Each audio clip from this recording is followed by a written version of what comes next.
Doutor Herman, o que seria uma política pública adequada para essa questão da síndrome alcoólica fetal? Tem alguma coisa no Brasil? A gente tem a possibilidade de estruturar isso? Como? Sim, a gente tem possibilidade de estruturar, primeiro, com a divulgação deste problema.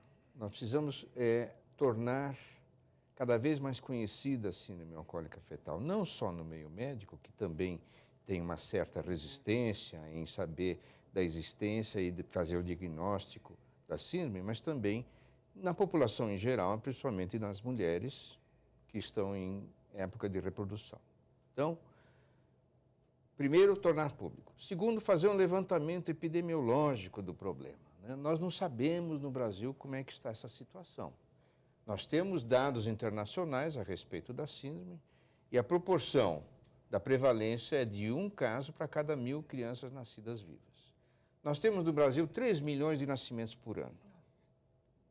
Então, se nós considerarmos que é 1 para 1.000, nós temos 1.000 para 1 milhão, ou 3.000 para 3 milhões. Isso comprovado ao nascer, fora Sim, os ao outros que nascer. ao longo Exatamente. do desenvolvimento. Isso mesmo, exatamente. Porque não Já tem é um idade. 3 mil Já é um número alto. 3 mil crianças ano. 3 mil crianças, onde estão essas crianças? Quem pega essas crianças? Quem examina? Quem faz o diagnóstico? Quem está tratando? Quem está tratando? Então, primeiro, divulgar. Segundo, levantamento epidemiológico. Terceiro,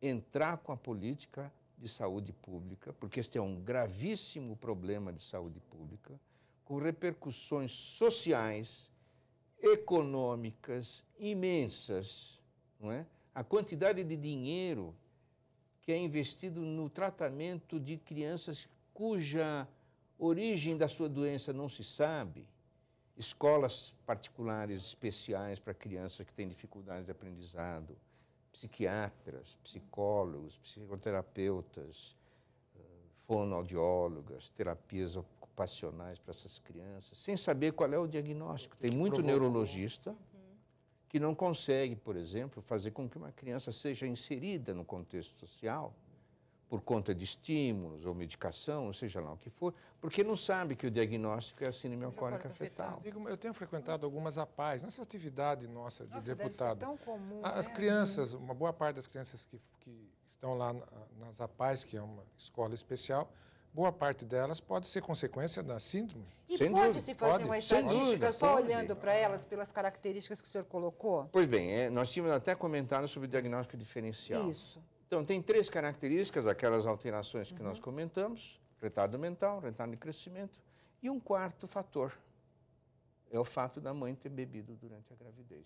Pouco, médio, muito. Se ela bebeu durante a gravidez, você já tem um dado epidemiológico importante, não é? E pode ser feito um levantamento dentro das próprias E APAES. aí você levanta uma estatística. Você tem já um foco Sim. ali. Né? Como atingir essa mulher até mais carente de informação e de atendimento? Exatamente. Então, o pessoal médico e paramédico que atende nas várias clínicas públicas, né, nos postos de saúde, nas várias unidades básicas de saúde do estado, do município. Os médicos de família, hoje tem muitos programas de médicos de Que família. perambulam por aí, né? Os programas de médico Usar, de família. acho que nós né? usarmos essa estrutura para divulgar. Claro. Pois bem, a sociedade, por meio do grupo de trabalho, está também envidando esforços nesse sentido, de nós irmos às maternidades, aos postos de saúde, às UBS, e começar a divulgar por meio de folhetos explicativos, bem simples, em linguagem bastante simples, o que é a síndrome alcoólica fetal, O risco. como é que se pode informar uma mãe, como é que nós temos meios ou recursos para fazer um diagnóstico mais preciso a respeito do assunto.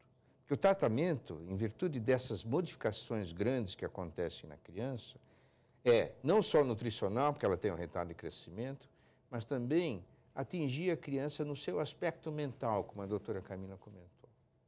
Então, aí nós precisamos de profissionais de várias áreas para atuar nesse sentido, a fim É um de tratamento promover... multidisciplinar, E né? É um tratamento multidisciplinar. Custoso para a sociedade. Recursos. Aí é uma questão muito séria, não é? Vontade e dinheiro.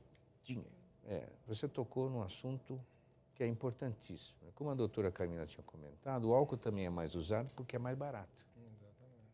Mas o tratamento que necessita de profissionais especializados nessas áreas todas que nós comentamos, isso custa muito caro. Não, uma criança com síndrome alcoólica fetal vai precisar de tratamento, né? Um acompanhamento no resto da vida. Se ela tiver esse retardo mental, essas dificuldades, ela vai ter que ter um acompanhamento até a fase adulta, não tem jeito. Tá, então vamos supor, você me pergunta, quanto deve custar por ano, Nossa.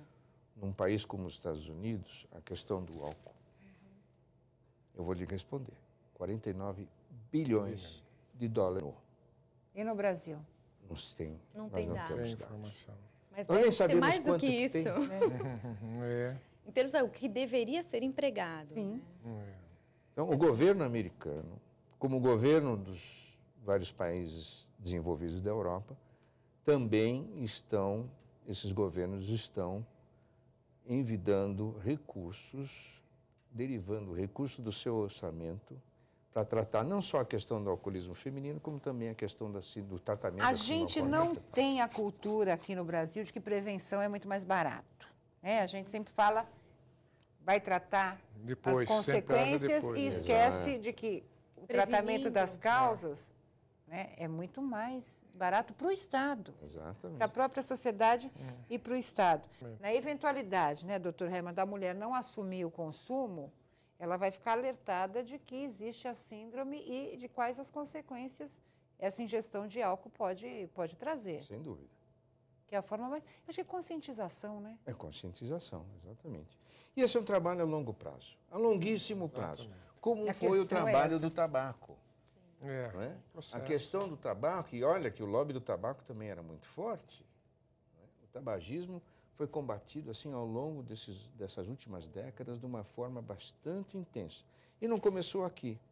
Como a questão da prevenção da síndrome alcoólica fetal também não vai...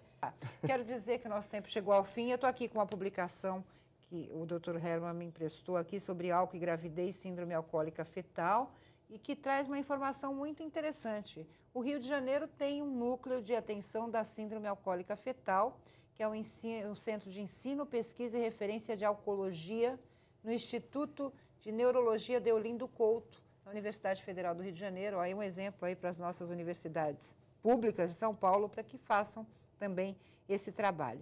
Dr. Herman, seu recado final. Eu queria dar os parabéns ao deputado Edson pelo projeto de lei 406/2008, porque é o nascimento de um recém-nascido, vamos dizer assim, Nascendo saudável. aqui. É, sim. Saudável, porque vai começar por aí a divulgação, a reação em cadeia e a informação generalizada desse problema, que é um problema muito sério, que não tem abordagem estruturada, nenhum protocolo ainda de como se fazer, primeiro para o diagnóstico, segundo para o tratamento, terceiro, como evitar que no futuro nós tenhamos crianças que precisem cada vez mais de médicos e especialistas ou psicólogos ou terapeutas especializados para tratar um problema tão grave quanto esse. É importante destacar, está até no livro aqui do José Mauro Braz de Lima, que ele diz o seguinte: a síndrome alcoólica fetal é 100% previsível e 100% evitável.